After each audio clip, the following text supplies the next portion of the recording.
Tracking Idalia on 104.5 WOKV. It's 7 o'clock. Good morning. Thank you for being here with us on Jacksonville's Morning News. And we will be here for you throughout the duration of whatever Idalia happens to bring. Category 4 hurricane, about an hour or so from landfall in Florida's Big Bend. And it could still be a Category 3 when it crosses I-10, just west and northwest of Lake City, not very far from us. Chief Meteorologist Mike Burrish says the storm will cross the center of the storm, crosses I-75 in the city of Valdosta, potentially as a Category 2 hurricane. And then reaches Savannah still as a Category 1 hurricane potentially before finally becoming a tropical storm while moving off the coast of Charleston early in the day on Thursday. So quite a remarkable journey, and the damage path looks to be severe, long, and widespread. Luckily, if you want to call it that, and we say that with all due respect for those areas that are going to be hit so hard, Jacksonville and northeastern Florida will be relatively spared. And by that I mean, while we still get the gusty winds, isolated tornadoes, and heavy rain, they're going to be distant impacts. But due to the intensity of the storm and its fast movement, as far east as Highway 301, we're likely to see some hurricane-force wind gusts during the day today, and certainly sustained tropical storm-force winds. And in the last couple of seconds, the Hurricane Center put out an update. Idalia has weakened some to Category 3, still a major hurricane as it is approaching that landfall in the next 45 minutes, hour, maybe a little bit more than that. Continuing team coverage throughout Jacksonville's Morning News. Now, first alert traffic from the Strata Air Conditioning and Heating Traffic Center. Good morning, drivers heading out of Orange Park, West Beltway South. Looking at the traffic maps, I'm not seeing any incidents or delays as you make your way over the Buckman Bridge into Mandarin. Your drive from Blanding over to I-95 will take you about 10 minutes. And from the FDOT 511 Traffic Center, here's Sherry. We have reports now of a broken down vehicle blocking the right lane as you head out of downtown 95 northbound just before 8th Street. So far, I'm not seeing any slowdown. So if you're trying to make the drive from I-10 up to Airport Road, it should take you less than 13 minutes. From the Strata Air Conditioning and Heating Traffic Center, I'm WOKV's Jay Bose. It's 7:03 on the Wednesday edition of Jacksonville's Morning News. I'm Rich Jones. I'm Laura Vaughn, in for April Davis. Baker County is under a hurricane warning and could see several hours of sustained winds over 75 miles per hour. It's been shaken, and on Thursday we're going to have a lot of debris to clean up. Emergency Management Director John Blanchard says he hopes everyone is prepared. People are asking me, do I really think it's going to be as bad as they're talking about? And that's because we've been sort of insulated over the years. And, of course, I would share with them, yes, it really has that possibility. And just because your home is fine does not mean that your neighbor's home will be fine. The general population shelter is at McClenny Elementary School. The special needs shelter is at Ed Frazier Memorial Hospital. Hurricane Idalia expected to bring storm surge and flooding to St. Petersburg. Fox's Matt Finn continues our team coverage. The wind and the rain has been very consistent for several hours. St. Pete Beach, where we are, is a barrier island to the Tampa Bay area, only about a 20-minute drive west of Tampa Bay. And this is considered Zone A of the evacuation area. This is under a mandatory evacuation because of how low-lying this area is. And FEMA and the National Weather Service and Pinellas County officials have been warning that this area could see a 7 to 10-foot storm surge. Governor DeSantis has warned that if you have not evacuated this area now, if you were to dial 911 or call for emergency officials, they may not be able to respond. And we heard in the last half hour from the governor at the Emergency Operations Center. We'll continue to listen in for any updates that come and guidance from the state government. JEA expects Hurricane Idalia will be a damage to the system. Here's CEO of JEA, Jay Stowe. We have all of our crews ready and on standby, and we have 500 extra crews, folks that are coming in from Missouri and Texas and contract crews to respond the best we can to keep the water, the wastewater, and the electric up and running. Stowe says they expect to see outages starting this morning. I was just reading through the update at 7 o'clock from the Hurricane Center. It says that the Idalia is now at a Category 3 hurricane and about to make landfall in the next little while in the Big Bend. And again, with the potential for catastrophic storm surge there. While here at home, we continue to track what the local impacts will be. Jacksonville Mayor Donna Deegan saying Duval County Public Schools will be closed through Thursday. Any decisions after that are going to be based on how well we can traverse the roads and what the conditions are at that point. And we heard also from school district leaders that as of now, Friday football games were all on schedule. There was no change in that schedule. We'll continue to monitor that and update any developments that happen to come. The mayor saying Jacksonville beaches are unguarded, so please do stay out of the ocean. We'll get an update from the First Alert Weather Team in a matter of moments on the track of Hurricane Idalia, the local impacts, if much has changed, and how many hours today we're expected to see the worst of it. All ahead as Jacksonville's morning news continues. 7:06. 7:10 on the Wednesday edition of Jacksonville's Morning News as we continue to track Hurricane Idalia. First Alert meteorologist Corey Sima back off TV, back in the radio studio, and you were just saying that Idalia weakening some, now down to a Category 3 and about to make landfall? Landfall is close, and we were talking last hour where it looked like Idalia was going through an eye wall replacement cycle. So, when you see an eye of a hurricane, it's fairly without a doubt. But we've started to see that kind of close up. It tried to make a new one, but now it's about to make landfall. So it's just running out of time if it's going to try to strengthen. This is still a very serious and strong storm. All right, and is the landfall still right along the lines of where the forecast had been, whereabouts, and then ultimately what happens over the next few hours? Yeah, north and west of Cedar Key, that's where the landfall is going to happen. Still significant storm surge there along the coast. And yeah, we are still on track for high winds, especially west of Highway 301, even up into southeast Georgia, like we were talking about earlier. This storm may maintain hurricane status even up into southeast Georgia. We are still seeing wind gusts this morning along the coast and near I-95, some spots of St. John's and Duval around 40 miles per hour.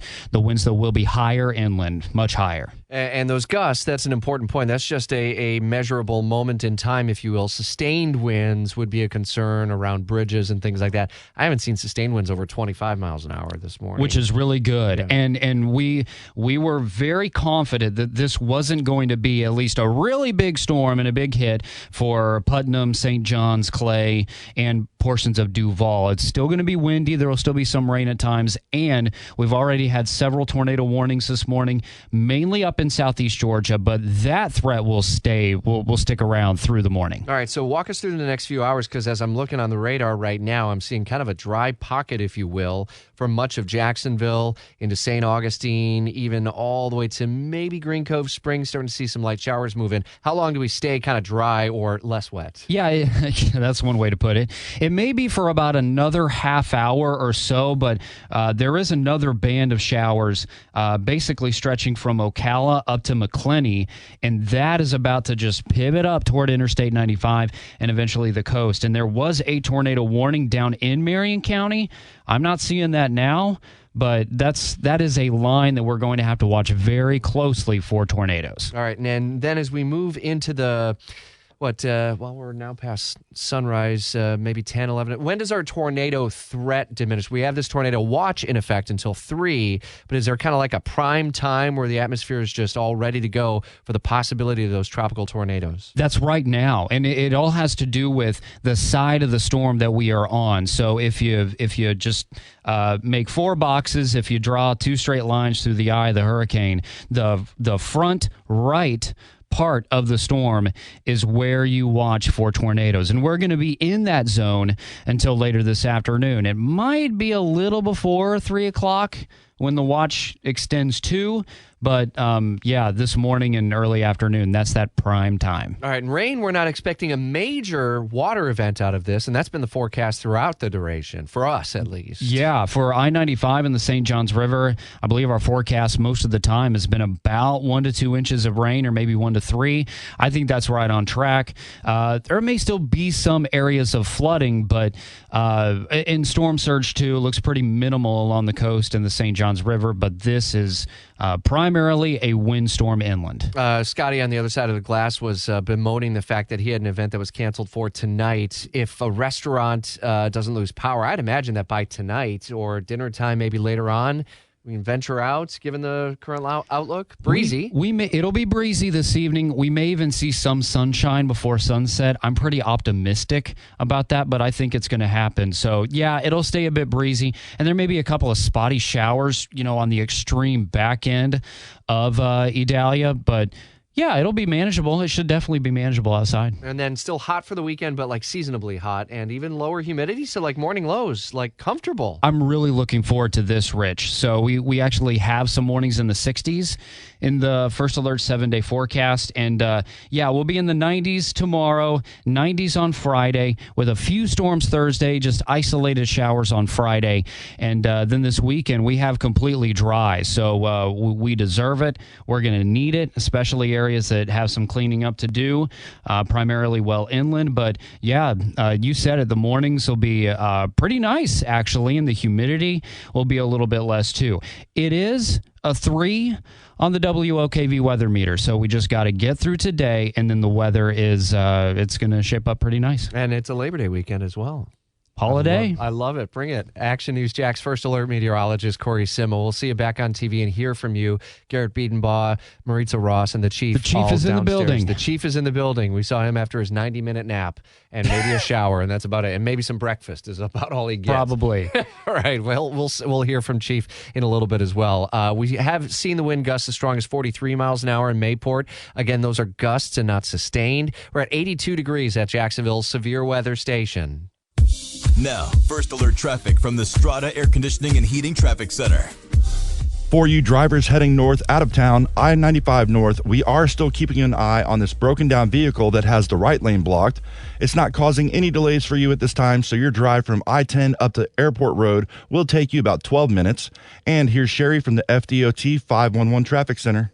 We are carefully monitoring all the area bridges, and there are no delays so far, even on the Dames Point Bridge as you cross over into Arlington on the East Beltway southbound. So getting from Heckscher to Butler Boulevard will take you just under 12 minutes. From the Strata Air Conditioning and Heating Traffic Center, I'm WOKV's Jay Bose. Listening into First Alert Chief Meteorologist Mike Burrish, and actually let's take you live to the First Alert Weather Center because the hurricane is making landfall right now in Florida's Big Bend. Here's Garrett Biedenbaugh. And at the same time, a little wobble to the right, and that's what adjusted the forecast track to just to the north and east. Last night, essentially, if you looked at the forecast cone, it was kind of a forecast of coming ashore here to about here. Now it's about, obviously, we're seeing it make landfall now, and we're seeing that eye wall replacement cycle be completed right as we see it making landfall with the most extreme portion of the winds there in the eye wall. A little bit of a calm there with these centers, so to speak. Looks like it's a little filled in now if you looked at it on the cloud presentation. And then the backside of that, and even this band will begin to see those high winds coming inland, Mike. And then we see this making, there it is, a little closer look here, a few lightning strikes. This is Highway 19. And then this water is where we're seeing that potential, this area is where we're seeing that potential for up to 16 feet of storm surge, Mike, here today. That's that life-threatening storm surge there on the Nature Coast. And Ben is just a little southeast of that eye, I believe, correct? Yeah, he's south of Cedar Key, which is, this is to the north of Cedar Key, but they still had that storm surge, but the eye wall coming in north of Cedar Key here this morning. And people might want to know, why don't we have Ben right at the coast at Cedar Key? Because it's just simply too dangerous. Cedar Key is sitting right on the coast. It's obviously at or even in some cases below sea level. Cedar Key will be underwater. If it's not already, will be soon. So we had Ben inland a little bit. He's going to take off now up I-75, go to I-10 and go west and intersect the eye here in about an hour or two, give or take. So closer to home, there are still a few lingering showers moving quickly toward the north across Duval County, but we are in a nice little lull if you want to get Fido out for a quick little morning, his duty, right? Now is the time to do it because you're catching a little bit of a break. Looks like we have a tornado warning. Let's take a look at that. We'll pull this up, and you can see a tornado warning has just been issued now, and we will now continue with continuous coverage with Corey and Garrett as well. There's the tornado warning now. Western Glenn County, parts of Camden County, just issued within the last couple of minutes. That's until 7:45, so that means about 23 minutes. It could be discontinued earlier than that because these are racing to the northwest at about roughly 40 to 50 miles per hour at least. Remember, tornadoes, you want to be in the interior, a hallway or bathroom, protect your head and face, get out of mobile homes, away from windows, and stay out of vehicles. Again, now this is a tornado warning that's been issued. That means a tornado is imminent. It's been indicated by radar. The watch, which is in effect for the entire area, means conditions are favorable, and we're likely to see multiple tornado warnings issued over the next few hours. As I mentioned, it looks to me and to us here in the First Alert Weather Center that this is now that window for tornadoes, at least over the next 4 to 5 hours. Corey, let's go ahead and take a look at that potentially tornadic storm now that's moving very quickly to the northwest. Here it is there. You can see the box flashing. That means it's just been issued. Technically, it would include mainly West Brunswick, it would appear, the tornado warning. And it's right for this southern end of the cell that's moving to the northwest, and it will be quickly followed by another band that could produce damaging winds in addition. Corey, zooming in, and you can see right here, just east of I-95, this will be crossing I-95 within the next few minutes. That's where we have the possible tornado. If you happen to have travel plans or know anybody traveling now north on I-95 out of Jacksonville, really be out of Nassau County, because you have to be near the Florida-Georgia line to be getting to this storm before it crosses I-95, or anybody coming south from I-95, they would need to stop traveling for a minute, let this storm go by. That would be at about the Brunswick exits. There's about 3 or 4 of them. Let it go by and then continue travel if you need to, but realize that this is a tough morning for travel. And here's what appears to be the circulation, and there is Corey zooming in just east of Dover Bluff Road. We're on street level mapping now, and tropical tornadoes are notorious for being difficult to pick up on radar and moving very fast. They don't look the same as a typical thunderstorm, in other words, and what you look for are sudden areas that become bright in color like we're seeing here. I'm looking at my watch because I'm getting the warnings here as well, as you can on their First Alert weather app as they're issued, and then track along with us. And we're now on First Alert Storm Analyst, another tool that we have in the First Alert Weather Center to diagnose storms like this one. And there's where the tornado warning is in western portions of Glynn County. There's Brunswick. That's rain on this side. How heavy it's raining. Brighter the colors, it's a downpour. This side is the wind, and this is where we appear to have the tornado. Corey's now taking this back a little ways, and there you can see the circulation. It does appear to be weakening as it moves to the northwest, Corey. Yeah, for sure, Mike. Garrett's actually the one pulling that back on Storm Analyst, but yeah, those are really bright colors. Garrett, can you loot that back again? Yeah.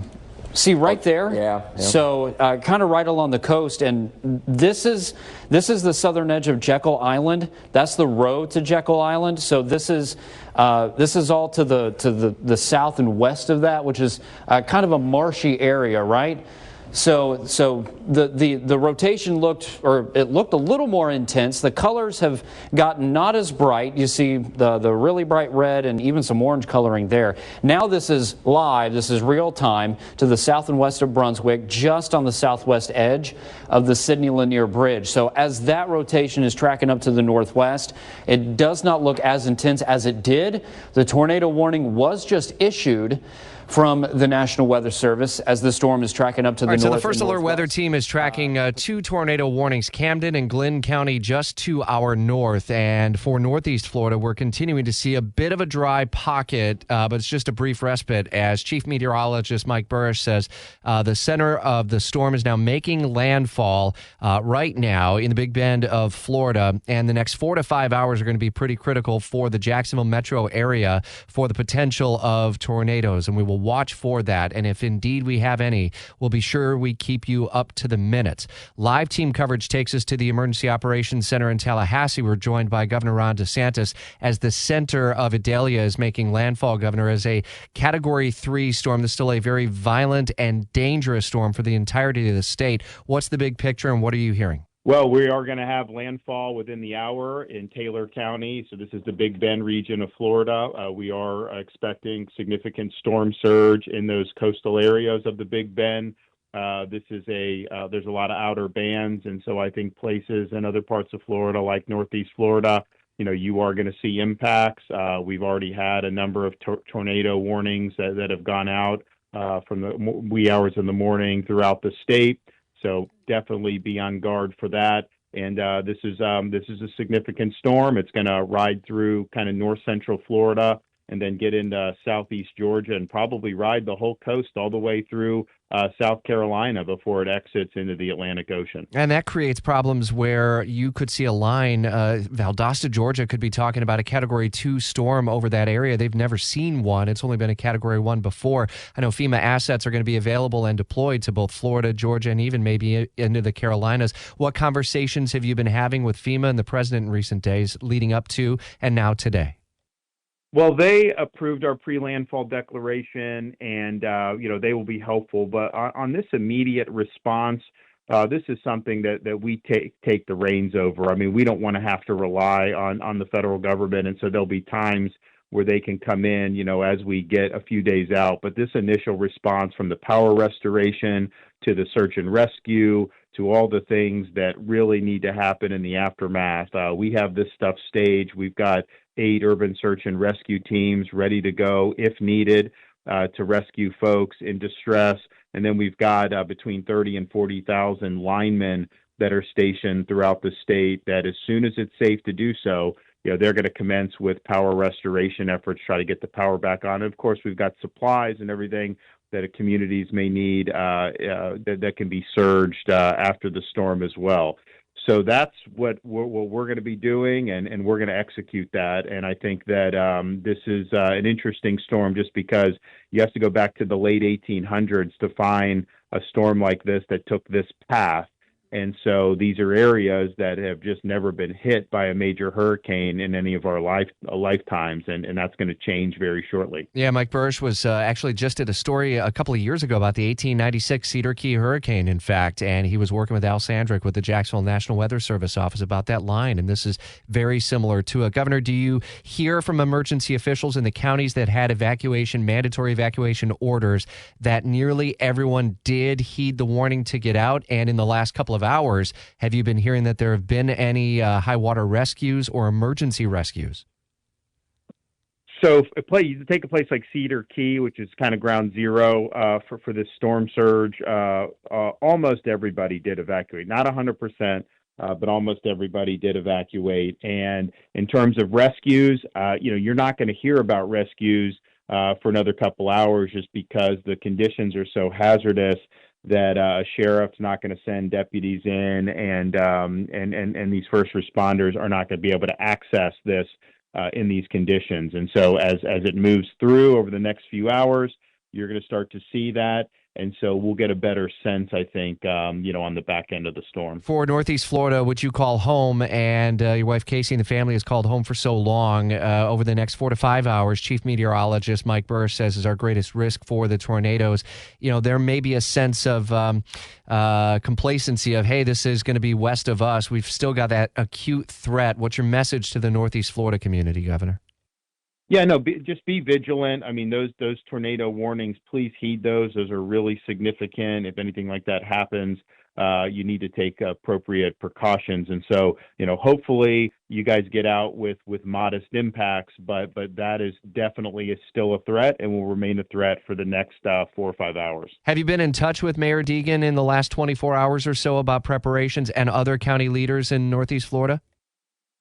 Not as much. I think we've been pretty much in contact with every Gulf Coast county from Tampa Bay all the way through the Big Bend, and we've worked really closely with some of the Big Bend counties. Those counties don't have the same resources that a Duval County would have. They're financially strapped counties. They're more rural counties, and so we've made it a point to get them the resources that they need.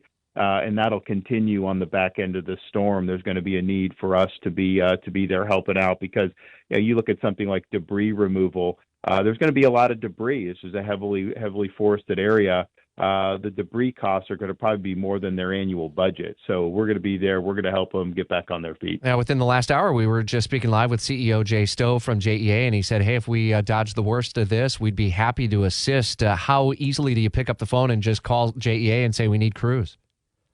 Well, if it comes to that, I think we've got between 30 and 40,000 linemen that are stationed. There's already been 100,000 power restorations that have happened since the storm started hitting the state last night. We were at 54,000 as of 6 a.m. out, probably over 100,000 now, and that's going to grow as the storm moves through these areas. But hopefully we have enough. But what we've told these municipalities, particularly these electrical co-ops and the municipal electric authorities, accept this aid, accept the help from some of the bigger outfits, because we want to get the power on as quickly as possible. We saw during Ian, when they accepted the mutual aid, the power restoration was rapid. In the instances where they were resistant to doing that, it just took a little bit longer. And I think time's of the essence. We want to get people connected. Governor Ron DeSantis, closing message for anyone listening in Northeast Florida, Southeast Georgia, or even into Central Florida, or online at WOKV.com about the rest of today and safety preparations. Just be smart, take precautions. Conditions are going to be hazardous, throughout North Florida, maybe Northeast Florida, doesn't get the worst of it, but you are at risk for tornadoes, and you are going to get impacts, from the water and from the wind. Perhaps not what the Big Bend is getting, but just be careful and make good decisions. All right, we appreciate the update, and I know it's going to be a busy one. We'll hear from you live at the Emergency Operations Center as the morning progresses as well, and we'll continue to carry those updates from the state EOC and at the county level as well. Governor Ron DeSantis says Jacksonville's morning news is focused on the impacts of now Category 3 Hurricane Idalia making landfall as we speak in the Big Bend.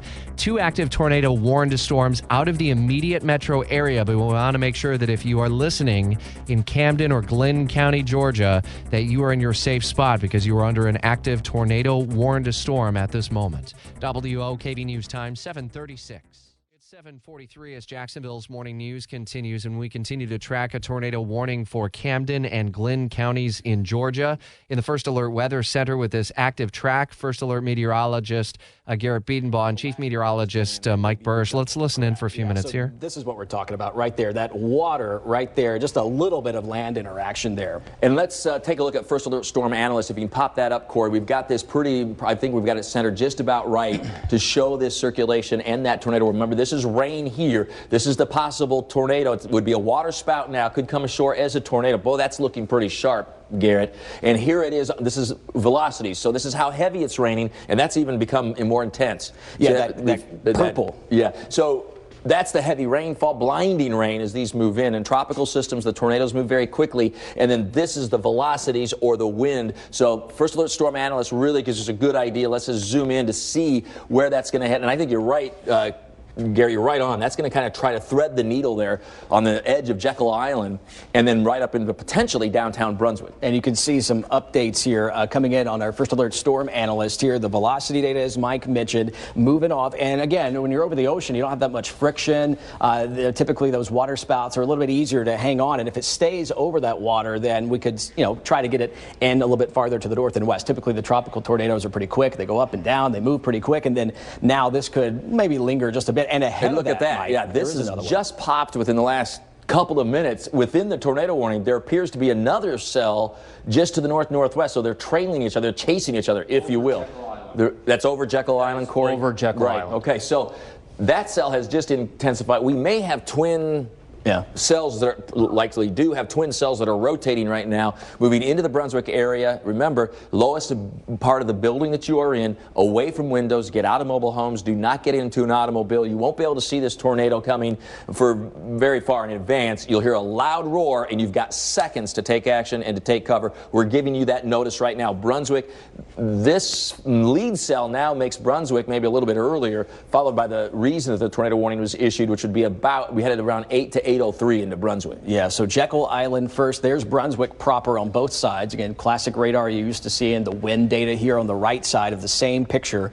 And there is the gusty winds there that we were seeing there that is with the actual tornado warning. And then that one that Mike was mentioning right about here, I would say. Here, right, exactly. I think you see just that little bit of enhancement there in the wind, right? Southern tip of Jekyll, and then move it in. There's Brunswick here. Again, there's the classic radar on the left. That would be at very least some very heavy rain and some gusty winds, and the potential for this one to start rotating. And we've just had another tornado warning issued, Garrett. It looks like a second one, Corey, for parts of Camden and Glynn County, or is that an old one? This is a tornado warning issued for the stronger rotation just off the coast in northern Cumberland Island headed to Jekyll Island. So that's the one. Is that the lead one? Yeah, that's the first one we were talking about. Okay, here. Just getting some information for that.